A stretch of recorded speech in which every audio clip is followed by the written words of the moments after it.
ഇന്നത്തെ ഈ വീഡിയോയിൽ നമ്മൾ ഈ പൊട്ടിപ്പൊളിഞ്ഞ ഈ സ്വിച്ച് ബോർഡ് നമ്മൾ റെഡിയാക്കാൻ പോവുകയാണ്. Restoration video part 1. നമ്മളാദ്യം അതിൻ്റെ സ്ക്രൂ എല്ലാം വലിച്ചൂരി ഇങ്ങനെ അറിയുക.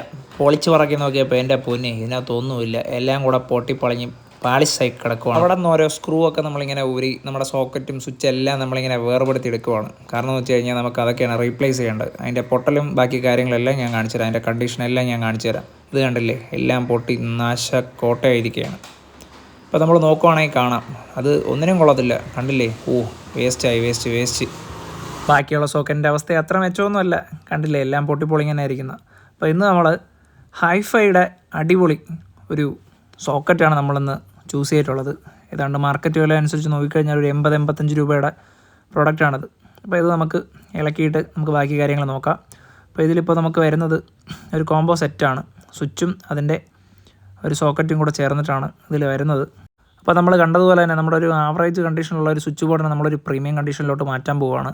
അപ്പോൾ ഇതിൽ നമുക്ക് കണക്ഷൻസൊക്കെ മാറ്റി നമ്മുടെ പുതിയ സോക്കറ്റും സ്വിച്ചുകളും എല്ലാം നമുക്ക് പതുക്കെ ടൈറ്ററൊക്കെ വെച്ച് ടൈറ്റ് ചെയ്ത് എല്ലാം ചെക്ക് ചെയ്ത് ഓക്കെ ആക്കാം.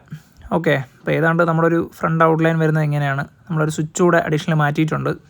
ആ സ്വിച്ചിൻ്റെ അവസ്ഥ വളരെ പരിതാപകരമായിരുന്നു. അതിൻ്റെ കേബിളും സ്വിച്ചും എല്ലാം അടിച്ചുപോയി അടിപൊളിയായിട്ടിരിക്കുകയായിരുന്നു. അപ്പോൾ നമ്മളൊരു സ്വിച്ച് കൂടെ അങ്ങ് മാറ്റിയിട്ടുണ്ട്. അപ്പോൾ അതും ഹൈഫൈയുടെ സ്വിച്ച് തന്നെയാണ്, നമ്മൾ നേരത്തെ കണ്ട ആ സെയിം സ്വിച്ച് തന്നെയാണ് മാറ്റിയിട്ടുള്ളത്. പിന്നെ ആ കേബിളൂടെ നമ്മളങ്ങ് മാറ്റുവാണ്. നല്ലൊരു ക്വാളിറ്റി ഉള്ളൊരു കേബിൾ നമ്മൾ എടുത്തിട്ടുണ്ട്. അതിനെ നമ്മൾ സ്ലീവൊക്കെ കളഞ്ഞ് അടിപൊളിയാക്കി വെച്ചിട്ടുണ്ട്. നമ്മളതിനെ കണക്ട് ചെയ്തു, എല്ലാ കണക്ഷൻസും പെർഫെക്റ്റ് ആയിട്ട് കൊടുത്തു. നമ്മളിനി നേരെ തിരിച്ച് ടൈറ്റ് ചെയ്യാൻ പോവുകയാണ്. അപ്പോൾ അതിന് മുന്നേ നമുക്ക് ചെറിയൊരു തട്ടിക്കൂട്ട് മിനുക്ക് പണിയൊക്കെ ചെയ്യാം. മിനുക്ക് പണിയൊക്കെ ചെയ്ത് കഴിഞ്ഞിട്ട് നമുക്ക് നേരെ നമ്മുടെ ബോക്സ് തിരിച്ച് ഫിക്സ് ചെയ്യുകയാണ്. അപ്പോൾ നമ്മുടെ ഏതാണ്ട് പണികളെല്ലാം അവസാനിച്ചു. അവസാനത്തെ ഒരു ഫൈനൽ ലുക്ക് ഇങ്ങനെയാണ് വരുന്നത്. ഇഷ്ടപ്പെട്ടെങ്കിൽ കൂടെ കൂടിക്കോ.